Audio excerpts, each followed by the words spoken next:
UPSC Indian information service পরীক্ষায় সফল হয়ে আইআইএস হওয়ার সুযোগ হলো মালদহের প্রত্যন্ত গ্রামের ছেলে অভিজিৎ চৌধুরীর। মালদহের ইংরেজবাজার ব্লকের সাতটারি গ্রামের ছেলে অভিজিৎ চৌধুরী সাতটারি উচ্চ বিদ্যালয়ে পড়াশোনার পর গৌড় মহাবিদ্যালয়ে গণজ্ঞাপন সাংবাদিকতা বিভাগে পড়াশোনা। ছোটবেলা থেকেই পড়াশোনায় মেধাবী ছিল অভিজিৎ। এরপরই জেলাতে সাংবাদিকতা করার পর জীবনের প্রায় 3টি জায়গায় সরকারি চাকরি করার সুযোগ হয় তার। তবে সেটি স্বপ্ন ছিল না তার। বিগত দিনে পোস্টমাস্টার, আদালতে পেশকার এবং বর্তমানে পূর্ব রেলের আসানসোল ডিভিশনের সিনিয়র পাবলিসিটি ইন্সপেক্টর। প্রায় 3টি জায়গায় কাজ করার পর অবশেষে আজ প্রায় 13 বছর পর উচ্চ আধিকারিক হওয়ার স্বপ্ন পূরণ হতে চলেছে তার এমন সাফল্যে খুশির হাওয়া দিচ্ছে পরিবার সহ গোটা গ্রাম জুড়ে। গ্রাম নয়, রাজ্য থেকে এবারের একমাত্র আইআইএস হতে চলেছে মালদহের প্রত্যন্ত গ্রামের ছেলে অভিজিৎ চৌধুরী। তার এমন সাফল্যে খুশির হাওয়া গ্রাম সহ জেলা জুড়ে। মালদা থেকে বিশ্বজিৎ মণ্ডলের রিপোর্ট। কিভাবে এই সাফল্য, কত র্যাঙ্ক এসেছে? এবং আমি senior grade of Indian information service, যেটা ইউপিএসসি কন্ডাক্ট করে, তাতে আমি সফল হয়েছি এবং আমি বাংলা থেকে একমাত্র প্রতিনিধি এবং সারা ভারতবর্ষে আমি 9th র্যাঙ্ক করেছি। কিভাবে এই প্রচেষ্টা, মানে কতদিনের আশা ছিল এটা? প্রচেষ্টা বলতে আমি আমার স্টুডেন্ট অবস্থা থেকে একটা কালচারাল ব্যাকগ্রাউন্ড ছিল, ভালো লাগার একটা বিষয় ছিল এবং সেটাকে সাথে নিয়ে ইচ্ছে ছিল যে আমি একটা অ্যাডমিনিস্ট্রেটিভ সার্ভিস জয়েন করব বা আমি দেশমাতার একটা সেবামূলক একটা কাজের সাথে নিজেকে যুক্ত করতে চাই। আর প্রত্যেকটা ছেলে মেয়েই স্বপ্ন দেখে, সেই স্বপ্ন আমার মধ্যেও ছিল এবং একই সঙ্গে আমার পড়াশোনাতেও একটা ইন্টারাপশন এসেছিল। পরবর্তীকালে আমি মাস কমিউনিকেশন এবং জার্নালিজম নিয়ে পড়াশুনো করি এবং তার সাথে সাথে চাকরি করেছি পোস্টাল ডিপার্টমেন্টে জিডিএস বিপিএম হিসেবে। মালদা থেকে 8 কিলোমিটার দূরে আদিনা স্টেশনে আমি জিডিএস বিপিএম ছিলাম।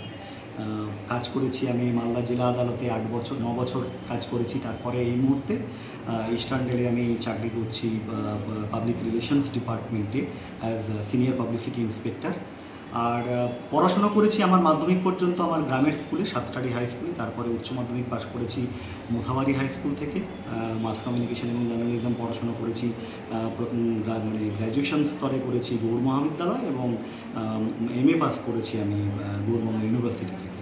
পরিবারের আর্থিক অবস্থা কেমন চলেছে? দেখুন, পরিবারের আর্থিক অবস্থা বলতে একটা মধ্যবিত্ত পরিবার, সাধারণ মধ্যবিত্ত পরিবার যেরকম হয় ঠিক সেরকমই। তবে একটা বিষয় না বলে নয় যে পরিবারে মানে বা অনেক বেশি সংখ্যক সদস্য হলে মধ্যবিত্ত পরিবারে পড়াশুনো থেকে শুরু করে সমস্ত কিছুতেই মানে বাজেটের ওপর একটা প্রেশার পড়ে, অর্থনৈতিকভাবে একটা প্রেশার পড়ে। সেই প্রেশার আমাকেও সম্মুখীন হতে হয়েছিল। পরবর্তীকালে যখন আমি আমার নিজের পড়াশুনো খরচ বা অন্যান্য খরচগুলো আমি নিজেই মানে যখন আর্নিং শুরু হয়, আমার সাংবাদিকতা শুরু হয়, আমি একটা সময় সাংবাদিকতা করেছি, বিভিন্ন সংবাদ মাধ্যমে কাজ করেছি, লোকাল এবং বিভিন্ন স্যাটেলাইট চ্যানেলে কাজ করেছি। তো সেই সময় আমি আমার যে আর্থিক সংকুলন যেটা আমি নিজেই চেষ্টা করেছি নিজে করা এবং পরবর্তীকালে সরকারি চাকরি পেয়ে গেলে ফিনান্সিয়াল যে বার্ডেনটা সেটা ধীরে ধীরে কমতে শুরু করে। তবে হ্যাঁ, আমার পরিবার, আমার মা বাবা, আমার ভাই বোন, দাদা দিদি এবং আমার স্ত্রী, এখন আমার সন্তানও রয়েছে, প্রত্যেকের সাপোর্ট এবং আমি যেখানে যেখানে কাজ করেছি প্রত্যেকটি জায়গাতে সাংবাদিকতা করার সময় সাংবাদিক বন্ধুদের, আবার কোর্টে যখন চাকরি করেছি তখন কোর্টে আমার যারা কলিগ পেয়েছি, এখন রেলে যারা রয়েছেন, প্রত্যেকে আমাকে খুব সাপোর্ট করেছেন, আধিকারিক থেকে শুরু করে আমার যারা মানে শুভাকাঙ্ক্ষী সবাই আমি এইটুকু বলতে পারি। বর্তমানে কি হতে পারে? আমি এই মুহূর্তে যেহেতু এই ইউপিএসসি ইন্ডিয়ান ইনফরমেশন সার্ভিসের এই ডিরেক্ট রিক্রুটমেন্ট যেটি রয়েছে সিনিয়র গ্রেড, এতে আমি ইনফরমেশন অ্যান্ড ব্রডকাস্টিং ডিপার্টমেন্টে আইআইএস অফিসার হিসেবে জয়েন করব এবং ভারত সরকারের হয়ে যে বিভিন্ন বিষয়ে ইনফরমেশনগুলো, সরকারি ইনফরমেশন, সেই ইনফরমেশন প্রান্তিক স্তরে এবং সাধারণের কাছে পৌঁছে দেওয়ার যে গুরুত্বপূর্ণ কাজ, আপনারা সকলে জানেন যে সরকারি ইনফরমেশন খুব সেন্সিটিভ হয়। তো সেখানে সেই বিষয়টি, সেই গুরুত্বপূর্ণ দায়িত্ব সরকারের যে কোনো বিষয়কে আমি সাধারণ মানুষের কাছে পৌঁছে দিতে পারবো একজন আধিকারিক হিসেবে। এটা আমার কাছে খুব আনন্দের বিষয়। কেমন লাগছে এখন? খুব ভালো লাগছে। স্বাভাবিকভাবে যে স্বপ্ন নিয়ে বড় হয়েছি, যে স্বপ্ন দেখেছি, সেই স্বপ্ন যখন পূরণ হয়, বিলম্বিত সব মানে এই সাফল্য, কিন্তু তবু খুব ভালো লাগছে যে আমি আমার লক্ষ্যে অন্তত পৌঁছতে পেরেছি। আপনার নাম? আমার নাম অভিজিৎ চৌধুরী। আপনার স্বামী কিসের সুযোগ পেয়েছে এবং কেমন লাগছে? হ্যাঁ, আইআইএসে পেয়েছে ইউপিএসসির মাধ্যমে। আর আমার ভীষণ ভালো লাগছে, কারণ ওর পরিশ্রম যদি সব থেকে কাছের থেকে কেউ দেখে থাকে তাহলে সেটা আমি। আর আমি ভীষণ খুশি, আর আমাদের পরিবারের সকলেও ভীষণ ভীষণ খুশি। আগে কি কাজে নিযুক্ত ছিল?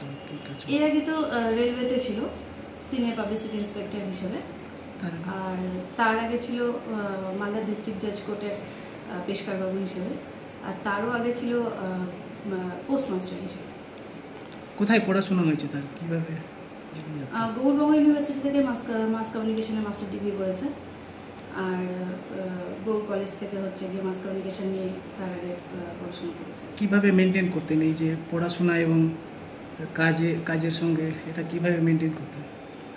আমার মনে হয় যে কোনো নির্দিষ্ট লক্ষ্যে পৌঁছানোর জন্য অধ্যাবসায়টা ভীষণভাবে প্রয়োজন, আর অভিজিতের সেটা ভীষণ ছিল। অদম্য ইচ্ছাশক্তি ওকে আজকে এই সাফল্যতা এনে দিয়েছে।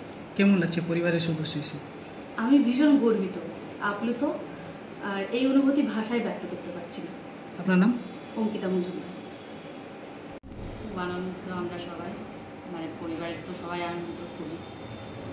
আমরা আশা করেছিলাম ছোটোর থেকে ও যেভাবে পড়াশোনা করছিল, তার মধ্যে অনেক প্রতিকূলতাও এসেছে, কিন্তু ও যেভাবে চালিয়ে যাচ্ছিল আমরা খুব খুশি। এখন কি সুযোগ পেয়েছে? কিসের সুযোগ পেয়েছে? ইউপিএসসি। এখন কি হতে পারবে? IAS officer. কেমন লাগছে পরিবারের সদস্য? খুব ভালো লাগছে। সবাই আমাদের যারা আমাদের পাশে আছে সবাই অত্যন্ত খুশি। আপনার নাম? আমার নাম লিপিকা চৌধুরী।